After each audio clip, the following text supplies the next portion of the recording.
സ്വാഗതം. സയന ടാരക്കാർഡിലേക്ക് ഹാർദമായ സ്വാഗതം. ഉറങ്ങുന്നതിന് മുമ്പ് എന്താണ് യൂണിക്കൺസ് താങ്കളോട് പറയുന്നതാണ് ഞാൻ ചോദിക്കുന്നത്.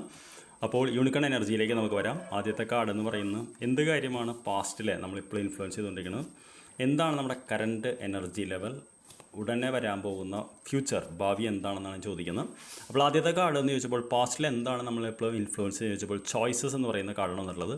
ചോയ്സസ് എന്ന് പറയുമ്പോൾ നമ്മൾ മുൻപെടുത്ത ചില തീരുമാനങ്ങൾ അത് നമ്മളിപ്പോഴും ബാധിക്കുന്നുണ്ടെന്നുള്ളതാണ് പറയുന്നത്.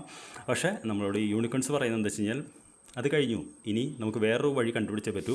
There is another way, ask your unicorns to help you find it. മറ്റൊരു വഴി കണ്ടെത്താൻ യൂണിക്കൺസിനോട് സഹായം ചോദിക്കും എന്നുള്ളതാണ്. അപ്പോൾ നിങ്ങൾ വിശ്വസിക്കുന്ന ഒരു ശക്തിയോടൊന്ന് ചോദിക്കണം, പുതിയ വഴി കണ്ടെത്താൻ എനിക്കൊരു സഹായം തരുമെന്ന്. എന്താണ് നമ്മുടെ ഒരു കറൻറ്റ് എനർജി എന്ന് ഞാൻ ചോദിച്ചപ്പോൾ യൂണിക്കൺസ് വരുന്നത് നമുക്ക് പ്രോസ്പെരിറ്റി എന്ന് പറയുന്ന എനർജിയാണ്. Okay, wonderful. അതായത് ഒരു ചെസ്റ്റ് അത് കണ്ടറിയാൻ പറ്റും, പഴയ ഇരുമ്പ് വെട്ടി നമ്മുടെ വീടുകളിലൊക്കെ ഉണ്ടാകുന്ന മാതിരി അതിൻ്റെ ഉള്ളിൽ നിറച്ച് സ്വർണ്ണ നാണയങ്ങളാണ് കാണുന്നത്. Prosperity is flowing towards you, so be open to receive it എന്നുള്ളതാണ്. അപ്പോൾ തീർച്ചയായിട്ടും യൂണിക്കൺസ് പറയുന്ന പ്രോസ്പെരിറ്റി നമ്മളിലേക്ക് വരും എന്നുള്ളത് തന്നെയാണ്. പക്ഷേ നമ്മൾ ഓപ്പൺ ആയിരിക്കണം.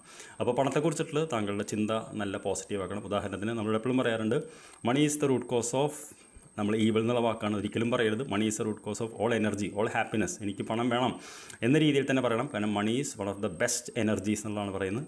നമ്മൾ സ്റ്റാരോയിൽ പണമെന്ന് പറയുന്ന ഒരു എനർജി ആയിട്ടാണ് കാണുന്നത്. അത് ഭൂമി എന്ന് പറയുന്ന ഒരു എനർജിയാണ്, പഞ്ചഭൂതങ്ങളൊരു എനർജിയാണ്. അത് വളരെ ഇമ്പോർട്ടൻ്റ് ആണ്. നമുക്ക് അത് വേണം, അത് തുറന്ന മനസ്സോടുകൂടി സ്വീകരിക്കാൻ ഞാൻ തയ്യാറാണെന്ന് പറയണം.